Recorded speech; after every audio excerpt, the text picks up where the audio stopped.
Welcome back to prime time debate. కర్ణాటకలో కాంగ్రెస్ ప్రభుత్వం ఒక వివాదాస్పద నిర్ణయం తీసుకుంది. 92 నాటి కేసును తిరగొద్దోడుతూ ఒక కరసేవకుడిని అరెస్టు చేయడం జరిగింది. ఇంకా ఈ జాబితాలో మరికొన్ని అరెస్టులు జరిగేటువంటి అవకాశం ఉందా? దేశమంతా కూడా ఈరోజు రామాలయ ప్రారంభోత్సవాన్ని గురించి మాట్లాడుకుంటున్నటువంటి తరుణంలో ఇలాంటి నిర్ణయం ఎందుకు తీసుకుంది అనేటువంటి ఒక చర్చకు దారితీసినట్టయింది. చర్చలో జాయిన్ అయ్యారు అమర్నాథ్ గారు. అమర్నాథ్ గారు నమస్తే. నమస్తే అండి.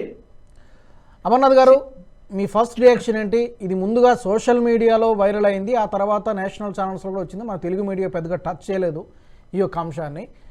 ఎలా చూస్తారు?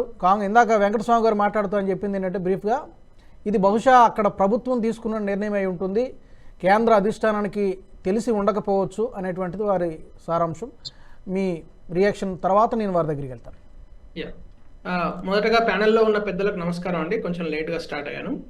సో ఇప్పుడు ఈ ఏదైతే ఈ గిమ్మిక్ ఏదైతే ఉందో ఇది సిద్ధారామయ్య గారి నేచర్, ఆయన స్వభావము ప్లస్ కాంగ్రెస్ పార్టీ యొక్క పాలసీ మ్యాటర్ అనమాట ఇది. సో కాంగ్రెస్ పార్టీ డే 1 నుంచి, అంటే 1947 ఆగస్ట్ 15 భారతదేశానికి స్వతంత్రం వచ్చిన రోజు నుంచి కూడా హిందూ ధర్మం పట్ల, సనాతన ధర్మం పట్ల ఎటువంటి కార్యక్రమాలు హిందువులు పార్టిసిపేట్ చేసినా, అంటే మీకు డే 1 మీకు ముస్లిం పర్సనల్ లాను అలో చేస్తూ హిందూ పర్సనల్ లాను తీసివేయడం జరిగింది. అంటే కాన్స్టిట్యూషనల్ అమెండ్మెంట్ తీసుకున్న తర్వాత నుంచి కూడా హిందూ పర్సనల్ లా అనేది ఈ దేశంలో ఉండొద్దు అని చాలా చర్చ చేసి, అంటే కాన్స్టిట్యూయెంట్ అసెంబ్లీలో కూడా చర్చ జరిగి పర్సనల్ లా బోర్డు మాత్రం ముస్లిమ్స్కు సపరేట్గా ఉంచడం జరిగింది. సో దానిపైన అక్కడి నుంచి ఆ రోజు నుంచి స్టార్ట్ అయ్యి ఈ రోజు వరకు కూడా వెరీ రీసెంట్లీ భారతీయత, సనాతన ధర్మము, హిందూ ధర్మం పట్ల కాంగ్రెస్ పార్టీ వైఖరి ఎప్పుడు కూడా క్లియర్ అండి. ముఖ్యంగా నెహ్రూ ఫ్యామిలీ, అంటే ఇప్పుడు మనం గాంధీ ఫ్యామిలీ అని ఏదైతే అంటున్నామో అది నెహ్రూ ఫ్యామిలీ. ఆ నెహ్రూ ఫ్యామిలీ వాళ్ళ యొక్క స్టాండ్ చాలా స్పష్టం. మేము హిందూ మతానికి, హిందూ ధర్మానికి, సనాతన ధర్మానికి మేము వ్యతిరేకం.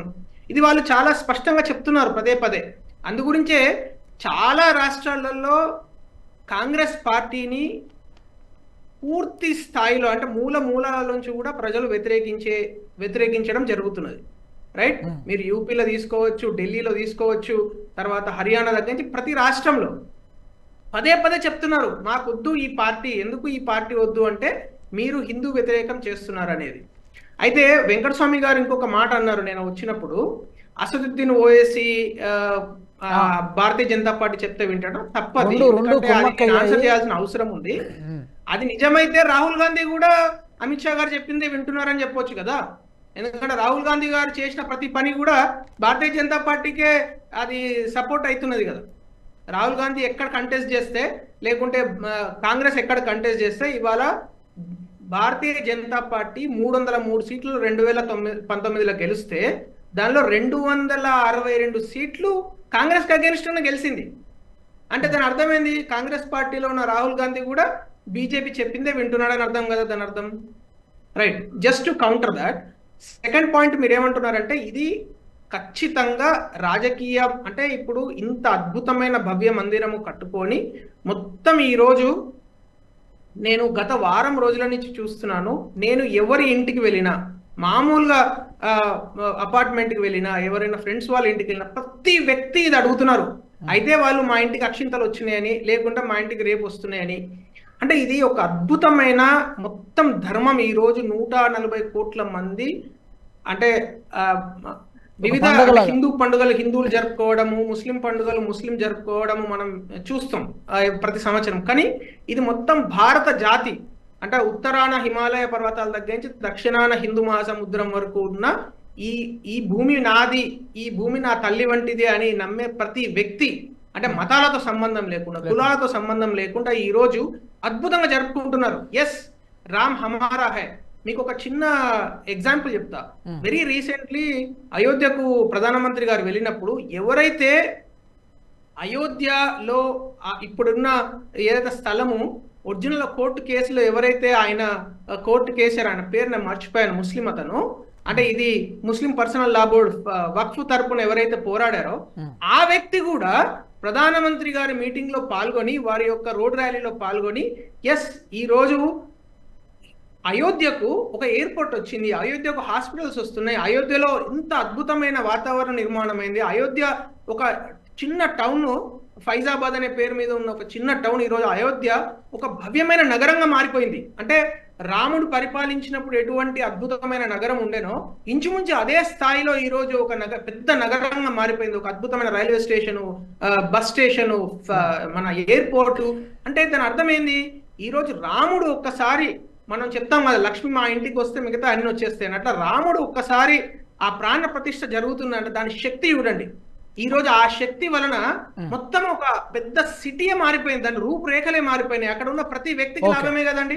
ఇప్పుడు ఇన్ని రోజులై చాలా మంది గొప్ప గొప్ప సోకాల్డ్ లిబరల్స్ అని లేకుంటే కమ్యూనిస్టులు అని పేరు చెప్పుకునే వాళ్ళందరూ కూడా వాళ్ళు ఏం చెప్తుండే, ఈ స్థలాన్ని హాస్పిటల్కి ఇవ్వండి, ఈ స్థలాన్ని ఇంకేదో చేయండి, స్కూల్ చేయండి, ఇట్లాంటివన్నీ అంటే ఇది రకరకాల విమర్శలు. అలాంటి ప్రేలాపన చేసే వ్యక్తులందరికీ కూడా చెంపపెట్టు లాంటి సమాధానం ఏంటంటే ఆ వ్యక్తి, నేను పేరు మర్చిపోయాను సారీ, బట్ వారు చెప్పిన మాట, వారు చాలా, ఆయన ముస్లిం, ఆయన్నే వక్ఫ్ బోర్డు తరపున యూపీలో ఈ ల్యాండ్ ముస్లింస్ కి ఇవ్వాలని కొట్లాడిన వ్యక్తి.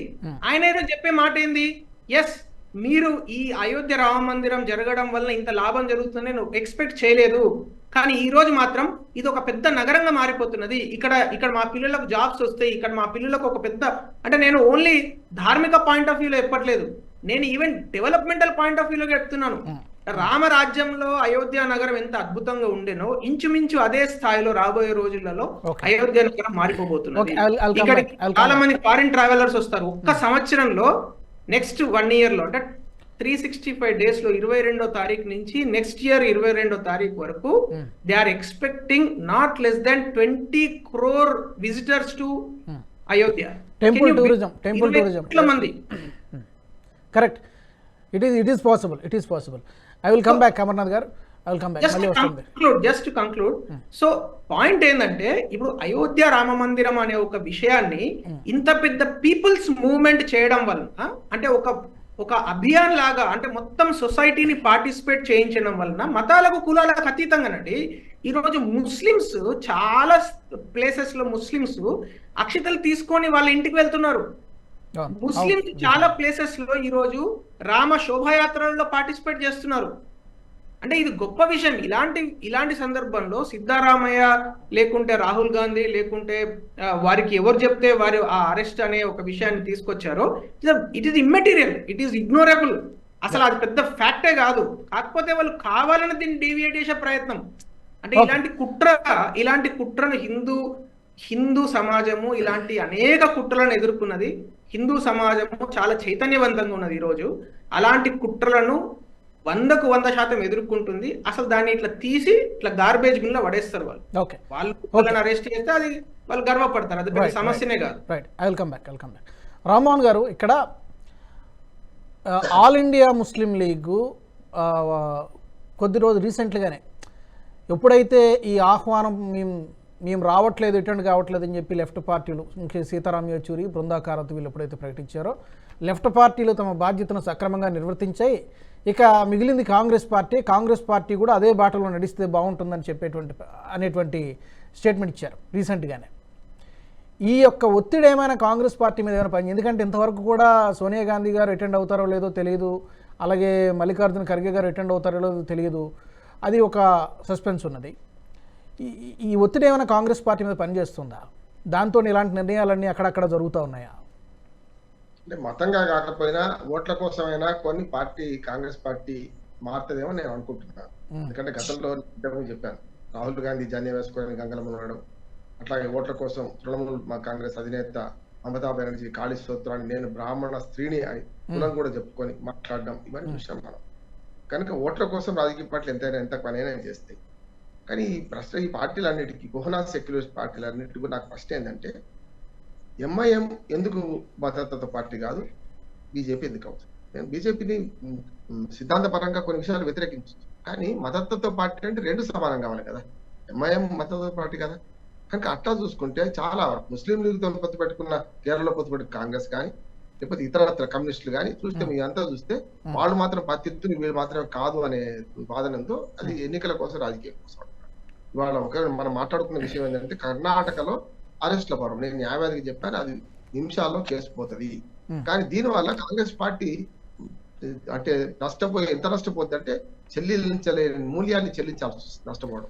ఆ నష్టం అనేది రామ్మోహన్ గారు, నష్టం అనేది కేవలం ఆ రాష్ట్రంలో మాత్రమే జరుగుతుందా, లేకపోతే దేశవ్యాప్తంగా ఈ యొక్క ఇంపాక్ట్ ఏమైనా ఉండొచ్చా? రెండు అవుతాయి రాజుగారు.